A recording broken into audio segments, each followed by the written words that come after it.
So we have been in this series called Disciple now for a minute. And we've been talking about what it looks like to build the rhythms of Jesus into our lives so that we can actually reproduce who we are. And as we reproduce who we are, our hope is that we would reproduce disciples of Jesus and that there would be rhythms in our life that people would go, oh, like I see what's going on there. And we're investing in them so that they know the rhythms of Jesus. Because we've been looking at 1 Timothy 4, where it talks about training ourselves in godliness. And that word training is like going to the gym. So we're working ourselves out there. Like we're strengthening our spiritual muscles in this space of becoming godly. And so we've talked about Bible reading and prayer, and that like laid the foundation for what disciples are engaged in as we engage in the rhythms of Jesus. Then we added to that fasting, and then we added to that Sabbath. And then tonight, we're adding something else. And so tonight, in my hands right here, as I hold a deck of cards. And this is a symbol of what literally millions of people worldwide live according to. So this deck of cards represents something that you can go somewhere and you can gamble. You can play the odds, and you can go and you can play at a table, or you can spin a roulette wheel. You can pull a slot machine.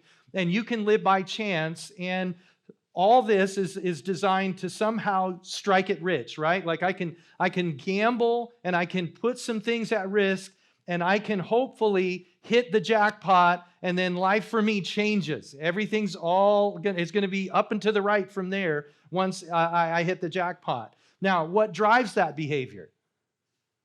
People actually win, don't they? Like, so people are like, maybe, just maybe, it's me. Like, maybe I'll actually win. And, you kind of wander through a thing, and you're like, well, I'll just put a song. You're like, and a few coins come out, and you're like, well, maybe if I keep doing this, it'll still go, right? And then we live in Florida. There's tons of opportunity to go buy a Powerball ticket. How many times have you been driving down the road and you see the Powerball's like some ridiculous hundreds of millions of dollars? Now, in our family, sometimes we'll be driving down the road on a family vacation or something. We'll see it's like $350 million Powerball. And then we might enter into a conversation where it's like, hey, if you actually won that, what would you buy? Like, what would you do? And then everybody's like, well, first I'd buy mom a car. Never me. It's always mom, and it's like, first I'd buy mom a car. And so it's all these dreams and hopes that you would actually, here's what I would do with it. Here's what I would do with it. And so again, what drives that? What drives that? Why do people go to 7-Eleven and get those scratch tickets? Why do they get that Powerball ticket? Because people actually win. Somebody actually wins. You show up on the news and it's like so-and-so won $350 million. And you're like, wow, what would that be like? Now, we're led to believe that there's actually a chance. And there is a chance. It's just monumentally low. Like ridiculously low, that's actually going to happen for us. So before you run out of here and book a ticket to Vegas, or go over to the 7-Eleven and get that Powerball, just know that it's so low. Here's the probability stats for you. I looked this up. The probability of you actually winning millions in this space and striking it rich, here it is. A person is 121 times more likely to get hit and killed by lightning than to win millions gambling.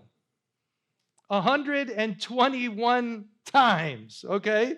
Now, so let that soak in for just a second. After you have been hit, killed, and revived 120 times by lightning, that's when you should go to Expedia, book the ticket to Vegas, go to 7-Eleven and get the Powerball, because then you have a chance. But that's after 120 times of it. Now, just for, transparency's sake, the other day, like we live in the lightning capital of the world, right? Like up and down the I-4 corridor, you're like, that could happen here, We were outside and we were bringing some groceries in, and some lightning hit like right next door, it felt like. And you could hear it like crack. It's like, and we're like running into the kid. And we're like, And so if you want to risk the 120 times getting tagged with that, you do that. But that's when you would be able to actually probably hit the jackpot. And here's what's so crazy with that. It's so easy to become enamored with the big payoff, isn't it? Like all of it, I mean, it's easy to get enamored with the thought of a big payoff, somehow forgetting that those kinds of riches that the world offers, they always overpromise and they underdeliver every single time. And you're like, yeah, but I'd like to try that shoe on for a bit and wear it. Like, let me try. But I'm just telling you, like, read Ecclesiastes. And it's clear. It's like I tried it all and nothing under the sun. There's nothing that is better than God. So there's another symbol I want to introduce to you tonight, though. So there's the cards. That's a gamble. And then there's this symbol right here. And this is a towel. And this towel represents something that's diametrically opposed to what I just launched out there in regards to gambling when it comes to Vegas or to the Powerball ticket. This towel represents something that was present in the early days of Jesus. And so when you would walk into a house and you'd go over to their house, you're visiting, maybe you're going to have dinner or something, this towel would be present in the hands of a servant that would meet you at the door, and there would be a basin there filled with water. That water would be used to then wash off your feet, because in the early days, what they were walking around in were sandals, leather sandals that were strapped to their feet, and they were out in the dusty, grimy areas of the desert. And so when they come in to dinner, man, they needed to have that washed off.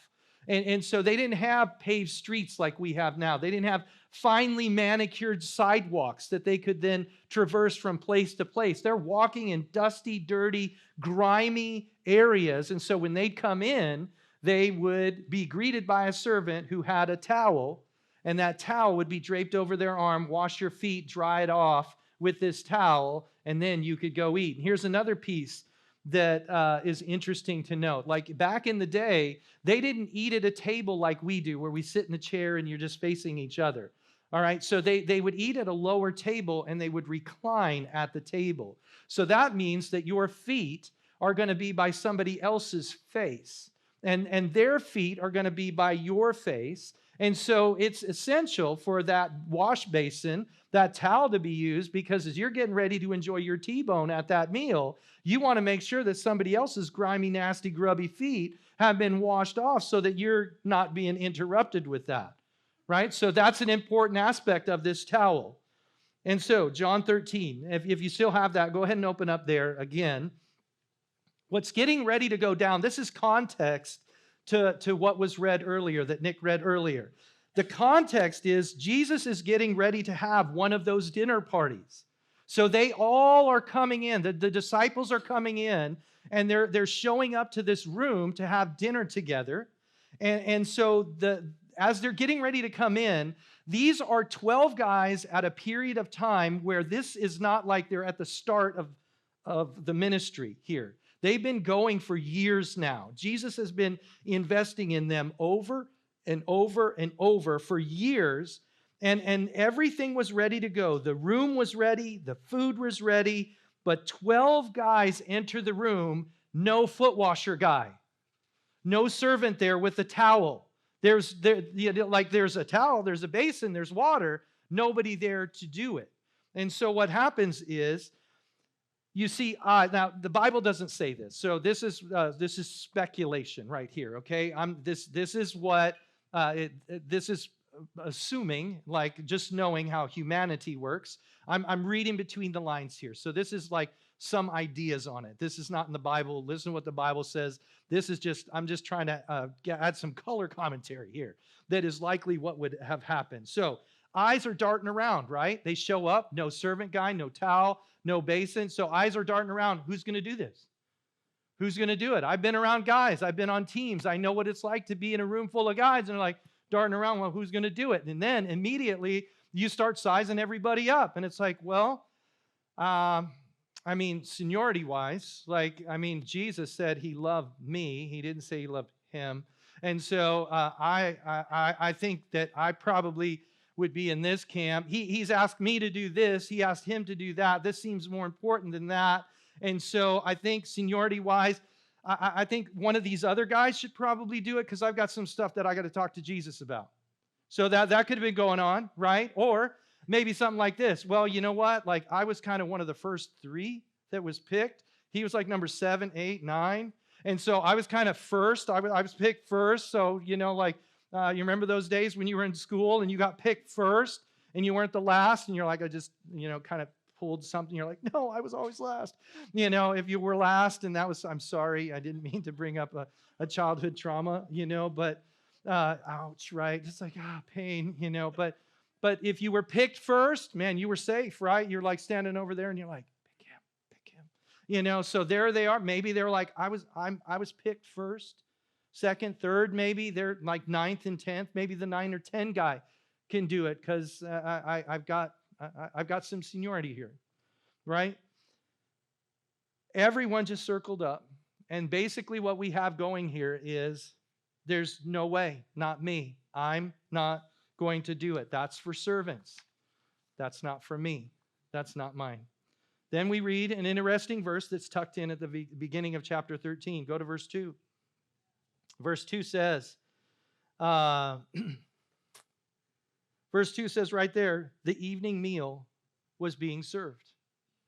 The evening meal was being served. So these guys came into the room, no foot washer guy. They hit the table basically saying, just serve the food. I would rather somebody's nasty, grubby, stinky feet were in my face than for me to make myself available to go ahead and wash them off. So Jesus sits back and watches this whole mini drama unfold. He watches it all happen. And he does the unthinkable that should shake us to the core. He pushes away from the table.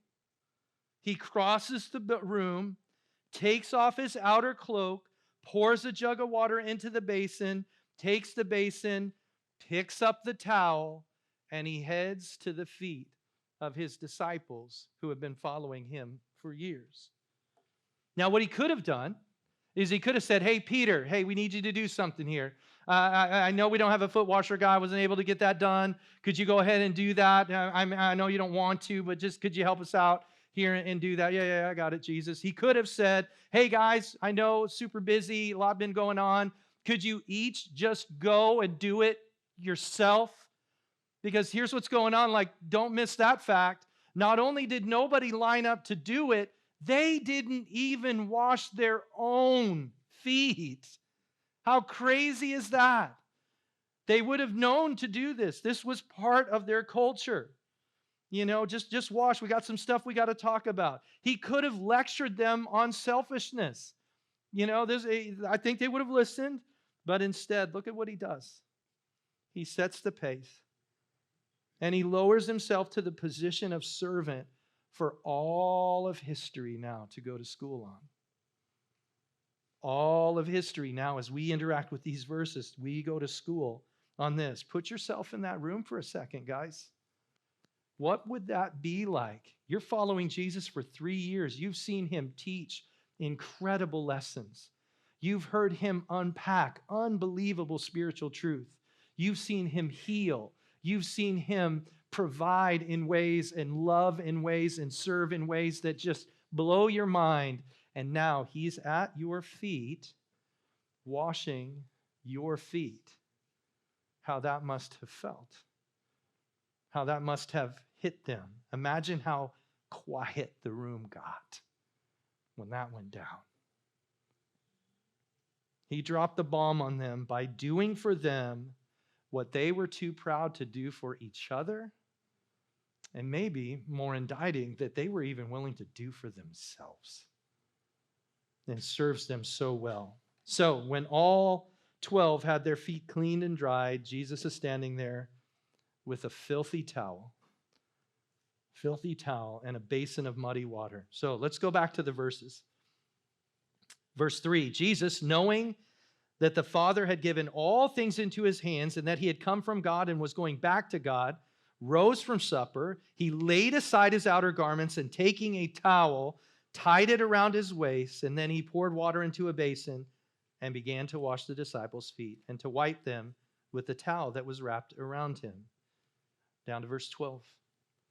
When he had washed their feet and put on his outer garments and resumed his place, he said to them, "Do you understand what I have done to you?" I don't think they did. I don't think they had a clue. But he begins to then unpack it. Verse 13, "You call me teacher and Lord, and you are right, for so I am. If I then, your Lord and teacher, have washed your feet, you also ought to wash one another's feet. For I have given you an example that you should also do as I have done to you. Truly, truly, I say to you, a servant is not greater than his master, nor is a messenger greater than the one who sent him. If you know these things, blessed are you if you do them." As is typical with the Bible, it's easy to interact with the story. Chances are you've read this story, and you're like, I know this story. I'm familiar with this story. And so out of familiarity, sometimes you can go, yeah, I know it. I got it. Let's rifle through this in 20 minutes. I got stuff I got to do, right? But in the familiarity, sometimes we miss some of the things. And so what I want to do here over the next few minutes, just unpack a few thoughts that just kind of get the conversation going. Again, every time we gather in spaces like this is not definitive, like everything you need to know, I'm going to let you know. This is just starting conversation. There's so many layers to what's going on here that I'm just starting a conversation that I hope continues on. So when you meet in disciple groups that you're like, hey, like we talked about serving on the weekend, like, what do you think about? Like, what was God impressing on you? That ought to be a question that is talked about in disciple groups. Or when you go to lunch or dinner, or you're hanging out with your spouse or your friends or whatever, and you're like, hey, kids, you can ask your parents, like, what does that mean for me? Like, how do I engage in this? Like, what part do I play? Like, young people, look at me here. Like, look at me. Like, this is you too. This is not just for your mom and dad. If you claim to follow Jesus and desire to follow him, this is on you now, that you get to begin to ask, like, what role can I play? This isn't just for the adults, right? Like, as soon as you get to be 21, then you can serve. Like there's no line. Like, this is an opportunity that we all have because the church has been called to follow Jesus here. So let's unpack a few thoughts and see what God has for us, all right? So in these verses, so much in here, but I just want to talk about three things that are some of the big rocks that we can kind of roll up the hill and begin to see what God would have for us. Number one, Jesus is very clear here and lets every one of us, and certainly then, but I think we can take the principle that he launched out and rightly apply it to today. He lets every one of us know without apology that he is claiming everyone who claims to be a follower of Jesus to be a servant. That's not an optional calling for you. Right? If you claim to follow Jesus, then part of your, to-do list is be a servant. Right? That's what he's going to lead you in. That's what a rhythm of being a disciple of Jesus is going to be involved. You're going to be a servant, period. He's challenging us to live differently, to live beyond ourselves, beyond us, beyond our story. It's not about you. It's not about me, not even about us. It's about Jesus. It's always been, always will be. In his coming kingdom, there will be no mistake. It will be clearly the focus on him. And so he's challenging us to live differently. So if you say that you're a follower of Jesus, then this towel is now part of your life, that you drape that over your arm and you're like, I'm here to serve. This is a calling on your life, to serve other people and do what other pride-filled, normal people of the world would never dream of doing. Because nowhere in our culture tells you to do that. Have you noticed that? Like, I've said this many times before in years past in preaching, like nobody, like what parent in here right now, or when you were a child, did your parents do this to you? Like, hey, I want you to study really hard, and I want you to get, try to do your best, and as you do your best, maybe you'll be valedictorian, and then you get a scholarship, and you can go to, whatever university, and then you're going to do your best there, and then you strive and strain and struggle, and then you graduate top of your class, then you get a master's, then you get a PhD. All of that so that you can be a servant. Did you get that? I didn't ever get that. No. Everything, you do all that so that you don't have to do that. Everything in our culture is built like do all this work, do all this striving and achieving so that you don't have to do that and you can make money and actually pay somebody to serve you. Ooh, doesn't that sound better? Sounds better to me. Like, I like that. I like to be served. Not really good at serving, right? That's not in my nature. It's something that has to be laid down at the foot of the cross and say, man, this is not like me, God. This is not in my nature. I tend to want to be served, not to serve. And so that's what the world constantly crams down our throat, telling us to be served. But remember, back in Jesus' day, when a rabbi had followers, they were known as disciples. Those disciples would watch their rabbi, pay attention to everything that he said, everything that he did, because they wanted to be like their rabbi. I want to do what that rabbi does. I want to learn the rhythms, the way of their life. I want everything about them. I want that. And so that's why throughout this series we've been talking about the rhythms of Jesus, recognizing we reproduce who we are, and we want to reproduce disciples of Jesus that would actually think about the things of him, right? So here we have Jesus, the second person of the Trinity, God in the flesh, willing to throw a towel over his arm and take a position of servanthood, hit the floor and start scrubbing feet, which puts us in a space, or ought put us in a space where we start asking a really big question. If you did that, Jesus, then what does that mean for me? What does that mean for me? If you're a servant and you exemplified that, then what does that look like for me, for those of us who desire to follow you, a rabbi named Jesus? Mark 10:45 said, even the Son of Man did not come to be served, but to serve and to give his life as a ransom for many. And so, guys, let me say this as plainly as I can so that we're all on the same page moving forward. My hope here is that we develop a culture that when something needs to be done, that there's a line of people to get it done. Okay? Like that it's like, don't wait for somebody to ask you, right? If we have to ask, then it's probably too late. Like it's one of those things where it's like, man, look for if there's something that needs to be done, that would be our MO, not just in the walls of the church, but outside the walls of the church as well. Because we're not just called to be a disciple, follower of Jesus while we're at church, right? Like, so at home, if something needs to be done, we step in and make the sacrifice and say, I'm going to help. At work, in our neighborhood, wherever, we're constantly looking to lay down our agenda and say, God, what would you have me to do in this situation? How can I serve? How can I be a part of it? And so that when people interact with us, and they interact with people from vertical, that they're like, man, those people get stuff done. Not just because we're striving hard so that God will love us. And it's like, God, love us like we're doing for you. But it's like, no, I want to be like Jesus. I want to model my life and pattern my life after Jesus. And we see clearly that he is one who served. I mean, a living example of verse 15. Verse 15 says, for I have given you an example that you also should do just as I have done to you. It wasn't just a one-time, a one-off and say, hey, isn't that cool? Like, see, even God serves. No, he just was very clear. In red letters, we see, like, go do likewise. That's our calling for 2023 and beyond. And so clearly we see that part of the rhythm of following Jesus means adopting a mindset of servanthood. And I'll tell you right now, it's going to be hard. Everything in you is going to be like, not me and not today. I did last time. How come they? And you start comparing.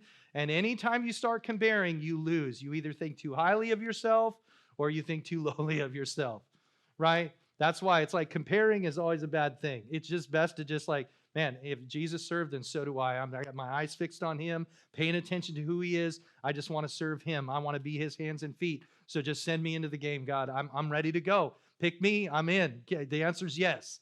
And so we just go. All right. But the tendency I'm telling you, it's just going to happen. Like if you do something, let's say it happens here, and you do something for a month, and everybody else is sitting and watching, it's just automatic in you. You're going to go, well, you know what? If nobody else cares, then neither do I. You know what I mean? If they don't want to help, then I don't have to help. Like, why am I the only one? Or you start, and you just set into a space where it's like you're comparing, you got your eyes fixated on other people. And so we've been called to not pay attention to necessarily what everybody else is doing. Don't worry about anybody else. Worry about you and connect with God and just ask him to develop that in you, that you would create, he would create in you a servant heart, because everything in you is going to fight against that. It's going to push against that. So part of that rhythm there is it's just like, hey, come and be like Jesus and involve yourself in servant-minded things. Develop a heart of servanthood.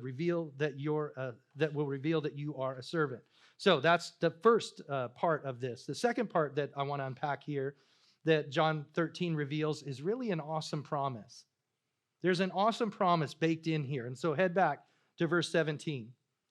Verse 17 says, if you know these things, blessed are you if you do them. So easy to blow through that and miss it. I mean, we read it, and it's like, but this is right here, take your breath away verse. Take your breath away verse right here. That it's tucked in there, easy to miss. Jesus basically just said this: throw the towel over your arm, serve like I served, something supernatural happens. You will be blessed. Did you get it there? Like, you will be blessed if you do them. Not if you just know it. So now that you know these things, when you know something, camps out in your head. But when it changes you, it moves into the deepest parts of your soul, and then that affects your life. And you're transformed. And so behavior flows out of a changed heart, not a changed mind. Mind changes, heart changes, life changes. And so when you move out into spaces where you begin to serve, when the natural you intersects the supernatural God at that epicenter right there, God does something crazy good. What does he do? I don't know. I don't know. Here's what I do know. God has been so good to me. So good to me. Let's start with Jesus, the gift of Jesus. I was wandering around like a fool in my past. I had no clue that if I were to die, that I would have been separated from God forever. No clue. Nobody ever told me that. And so then here I am in my later teens. I'm a sophomore in college. And then I hear about Jesus, and I understand that he came and he died and he rose again.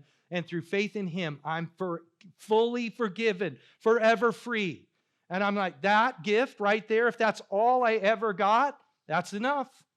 That I know he's a good gift giver because he's given me Jesus. Not only that, he's given me Gina. She's been a faithful wife, a godly wife. She's been so good for me. I've got 3 kids that are like there's times when, like they're not doing so hot and you're like, what are you doing? But for the most part, like, God's been good to us there. Like they've been healthy, there's a lot of good in that. Like, so now I've got 3 kids. Like, I've got food in my freezer that I can thaw out because I didn't have to eat it now. Stuff I can go back to. I have extra. I've got finances that I can pay my bills. I'm taken care of. I don't live day to day, hand to mouth. Like, I know I can go home and there's enough food in my fridge right now that I could eat for a week, me and my family, for a week. That puts me in elite status in the world. That's not because I'm such a good guy and a hard worker. It's because God is good. He is faithful. He has blessed me. There's responsibility that comes with that. But these are just a few things that God has been good. So I know that he has been a good gift giver. So if I adopt the way of a servant, then he says that there's blessing in that. So what does that mean for me? I don't know. What does that mean for you? I don't know, but I do know this. It will be good. It will be good, and you will love it, and you'll go, wow, I cannot believe that you allowed me to be a part. Like, if nothing else, like, you get to be a part of something that changes eternity, because the things done for God are good forever. Forever, credited to your account forever. And so we get to live beyond ourselves where we're not the focus. And in that, basically what these verses are saying, that God heaps divine favor on your life. That's a good promise because we chose to do what Jesus did. Awesome promise if you stop and think about it just for a second. Let that one rattle around in your mind. It's game-changing stuff. One last observation from the text, and this will be hard. The choice Jesus made had nothing to do with convenience. Nothing. He knew his time was ending. He's got 1,000,001 things he's thinking about. He knows he's going to give his life to ransom us. It's all heavy, lots of plates spinning, lots of details to life. He's getting ready to die. He's probably hungry too. He's human. He's fully human. So he probably wanted to eat. My guess is with all of that weight, the emotional and physical and mental just tiredness that comes with that, he probably would have loved to just sit back and take a break, right? Just kick back and go, you know what, guys? Like, I just want to eat, hang out a little bit. It's about to get really heavy. He probably could have taken a breather. Probably would have been really nice. I know that's how I would have thought. But he pushes away from the table because there's still work to be done. It's not over yet. And as I look around our culture, and I was just think about your lives, like my life. Like we're strapped for time, right? Like you're spinning a ton of plates. You know, you got a lot going on. Life's, you know, you got to go here, got to do that, got to drop them off, got to pick that up, pay that, be here, do this. Every time we turn around, there's some demand on our lives, and it just presses in on us and causes a lot of anxiety and stress. And so when I throw this stuff out there, hey, you need to learn to serve, you know, adopt the way of a servant, you know, think like a servant, be a servant, you know, probably what's going on in your mind, because if I was sitting in your seat, I would think this way too, right? I would say, it's a great idea, Dave. I'll try to fit that in. You know, that's a great idea. Like, you know, with whatever time I have, that's what I'll do. And then we serve with what works, with what we've already got going. Let me caution us right here, because I think what happens is we fill our lives with the to-do list, and it's often everything we want to do. And then there should be a stop doing list over here, because there's some stuff in our schedule that probably needs to be jettisoned to create margin in our life so that we can participate in what God is up to. I told you it was going to be hard, because that's just the facts, guys. I know this because I do it. I'm one of you. Like, I'm not just like, oh, you're a pastor, you get paid to do something once a week, you know, like, and like, no. Like, you know, it's like, sure, you have margin, Dave. No, I'm telling you, there's all kinds of things pressing in on me too. And there's all kinds of things that I could choose that could be other than. And I've been in and out of spaces that I didn't do what I'm doing now, where I had to choose to stop doing some things, and so that I created margin so that I could be a part of what God was inviting me into. So this isn't an add-on. I'm not saying go do everything you're continuing to do and somehow, some way try to fit in the God stuff. No, it's start thinking through, okay, what here needs to go so that I can participate in advancing the kingdom of God in this generation. Because, guys, I'm telling you, none of us wants to get to 60, 70, 80, 90, you know, if God gives you that long of a run, and say, I wish I would have. Because I think all of us at some point, there's some regret in our life, right? You look back at your life and it's like, man, I wish I would have been a little more focused on. Now that my kids are older, it's like, man, I wish I would have, you know, Gina and I have this conversation all the time. I wish we would have been a little more intentional with, or been more focused on. Well, that day's gone. You know, those days are gone.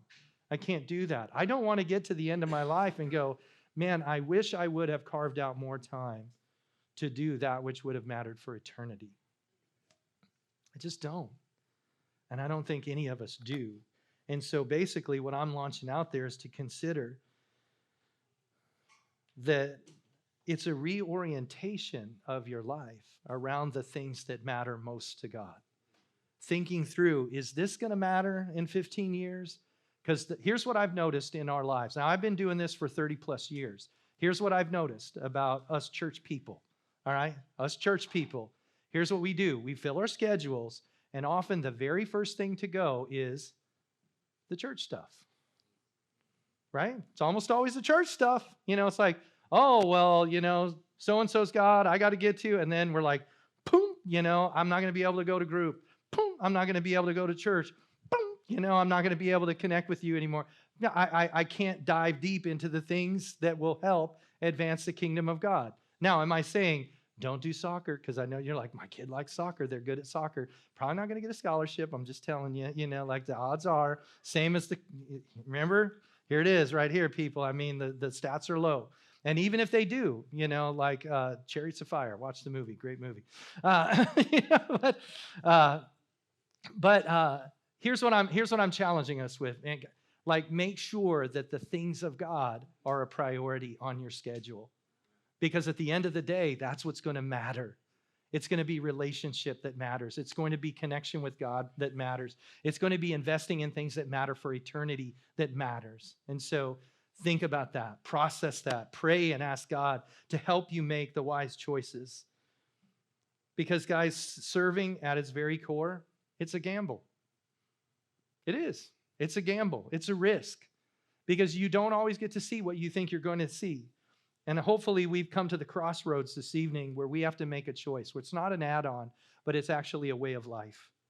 Is it going to be a towel kind of life, or stay the course and I'll just fit it in where I can? That's really the options that we have. And I wouldn't be much of a pastor or leader if I didn't challenge you to think about this. What are you leveraging your one and only life on? What are you leveraging your one and only life? We only get this life. That's it. And so, what are you leveraging your life on? Choice is yours, and I'm not going to take the heat off. I dare you to try the way of the towel. I dare you. Man, just think, we're just a small group right now.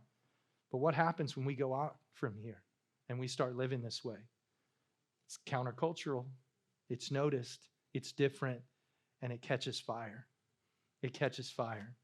And I believe our world's dying to see people that are willing to lay their life on the line and say, no, I'm in it for Jesus. I'm in it for him. And I'm going to lay my story aside and I'm going to live for his. I think the world's dying for that. So, focus your life on something beyond yourself, guys. I just throw that out there. So a little update, and then I'll close this thing down. So about a year ago, around this weekend, about a year ago, Vertical Church was me, Gina, JC, and Karis. So we were. That was it. It was 4 of us. So a year later, there's about 40 of us now. So we've had 10 times growth in a year. So we should be in a magazine, right there. Should be in a magazine because we've had 10 times. Any other church grows 10 times what it was last year. They're going to be on magazines. So we should. But that's the beauty of church planting. It's one of the best ways to reach people, and so it's easy for us to connect. It's easy. It's just that this is so 10 times growth. There's about 40 of us. We got 3 disciple groups going with 20 some odd people in those growing. They're going to be growing in their faith. 3 multiply groups going where people are being invested in to be intentional multiplying disciple makers. So those are going. And then we've added staff, launching into student stuff.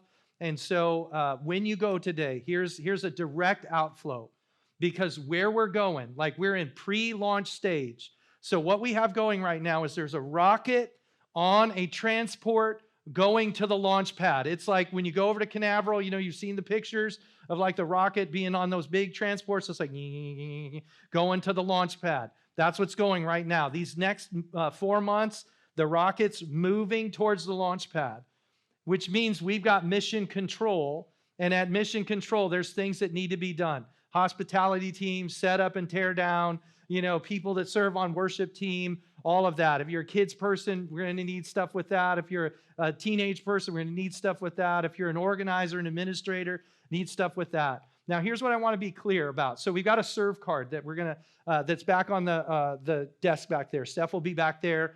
And so we need everybody in the game, like everybody doing something. You don't have to lead it, right? So it's not like you need to come up with everything like, okay, well, if I lead that, then I got to come up with everything. Right now, leading it is primarily administrating it. So if there's 3 people that sign up to the hospitality team, you just need to schedule them and then communicate with them. And then, we'll create a list of here's the things that need to be done. It literally takes about 15 minutes. Like most everything we have it's just about 15, 20 minutes. It's not like, man, I got to get there at 3 o'clock in the afternoon and serve for 2 solid hours. Like it's about 15 minutes, most of it. Worship team, you got to come a little bit early and stuff, but that's a different monster in and of itself. Primarily just because of the way that it demands, because you got to get ready, because you don't want to just light it up 15 minutes ahead of time and then hope it all works out. But there's just a little more planning that goes with that. But primarily when it comes to like hospitality, what's that? You say, it's setting drinks, the snacks, making it look like all of our stuff's here. And all of theirs, the other church's stuff, we put that away, put our stuff out, and then when it's over, put it all back. That's it, And so we need a leader for that, somebody to facilitate that, and then other people to just be on the team. If you want to set some stuff up, we're going to have feather flags out there. We're going to be putting signs up so that when people roll in, they feel like, oh, hey, yeah, I'm in the right spot. And we want them to know, like, here's where you go, here's where you're supposed to go. So there'll be, that's another 15, 20 minutes of time. Need somebody to lead that, somebody that would just organize that, and then put them out and then take them down. It's simple stuff, things like that. But look here, like this is not just for the adults, kids, like this is for you too. Students, this is for you too. This is not like you got to be 21 to put a sign out. No, you don't. Like, everything will be out. It'll be mapped out. There'll be different things to help you see what we need done. But everything, like we need people involved at every level. And you guys are right here at the core of it. And so we really need everybody to just step in and consider what it looks like to take what you can do and help move this along. So we got serve cards, and so want you to do that. All right, fill that out before you leave, right? Or if you're like, okay, well, I need to think about it, pray about it, fine. Take the card, fill it out, bring it back, and then drop it in the offering box, okay? But we need everybody involved, and so want everybody plugging away. And so the ball is really in your court, okay? Next week, I want to challenge you, everyone, clear your schedule, communicate with people you know, and be here. Because we're going to be talking about the importance of gathering. And I think what I'm going to be preaching about has a potential to be game changer for us as a church, not just because it's like, oh, he's going to strap on, the guilt trip about why you need to be here every weekend. It's like, that's not it. It's really some key verses that help us to see what God does as we gather together as his people. And then there's going to be an extended time of worship in that. And so we really want you to be a part of that. And so invite some people. This would be a great thing, like people that that would be interested. Like it's like, hey, I think they would connect with this. Like the importance of gathering together as the people of God, an extended time in worship. And then, people that you think that might be interested. Like, hey, I know some people that might be able to help us with stuff that maybe they won't leave their church. Not asking them to abandon everything that they've ever known, maybe just for a season to be a short-term missionary here to help us through Easter. That'd be a great thing to invite them to, but or just friends that are disconnected, or people that don't know Jesus yet, but you're like, man, it seems like God's doing some good stuff there. They need to be here like this next weekend. Great place to invite them as we just kind of engage as the people of God and the importance of gathering and that rhythm that a disciple does when we gather together to learn and submit ourselves to the authority of Scripture. Because this is what we gather. This is our only authority right here, the Bible. And so when we come and study this, great things can go down. And then certainly as we sing songs to and about Jesus. So clear that schedule. Make sure you're here, all right? Bring people. If you haven't seen some people, contact them and say, I haven't seen you for a while. You need to get here. Like, and go get them. Like, you tell them, you don't even have to drive. You can just take them, get them in your car, and bring them with you. All right. And then take them to dinner afterwards or something. Trick them if you have to. But but this is it. All right. So and then at the end, I'm going to share some updates. Hopefully, we know more about moving forward on Sunday next weekend and what that transition looks like, and then just some key dates. I've got some outreach events planned and different things that are coming that I want to just let you guys know. And so we'll be talking about that just a little bit. All right. So got to be here next week. And so it's going to be a fun weekend. Let's pray. And then we got one more song to go and just worship Jesus together. Jesus, thank you so much for the example that you set in Luke chapter 13. Thank you so much for your commitment to just be submitted to the will of God. And the example that you set, it's not beyond our reach. It's not something we have to miss out on. It's something that is available to all of us, whether we're newer to the faith or been walking with Jesus for 30, 40 years. It's a calling on our life to surrender to you and to be used by you to do the things that will build your kingdom. And we look to the end of the book and we see Revelation and we see it all culminate with the arrival of your kingdom being here. That's the end, and it's coming. And we look forward to that day knowing that when your kingdom comes, all eyes are going to be on you. All of our attention, all of our affection, everything that we have been hoping and dreaming for is going to be found in you. And so we look to that day, and I pray that we would backfill our lives thinking like that day's coming. And when it comes, I want to know that I was used by God to build towards that coming kingdom, to serve, to leverage my life for the things that matter most to God, the things that would impact eternity, the things that would help people in my spheres of influence who don't know you yet know you, people who are disconnected to be connected, people who are mature to even go in deeper. God, use our lives. Thank you for entrusting us with gifting and passion.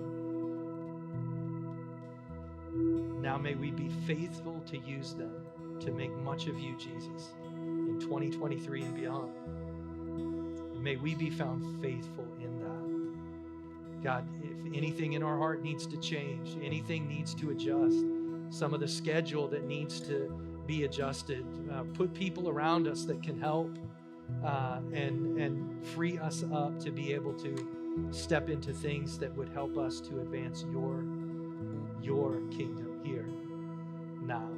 So, God, we look to you and we need your help. And so I pray that you would just prompt us towards obedience, prompt us towards faithfulness, prompt us towards just surrender. And thank you that we can trust you, that what you have planned will come to fruition. And we want to be a part of it. We want to give our lives, we want to leverage our lives to make much of Jesus. And so as that happens, may you be glorified in that. And I know we're going to find a lot of joy in that. Thanks, Jesus, for involving us in your work. It's in your name we pray.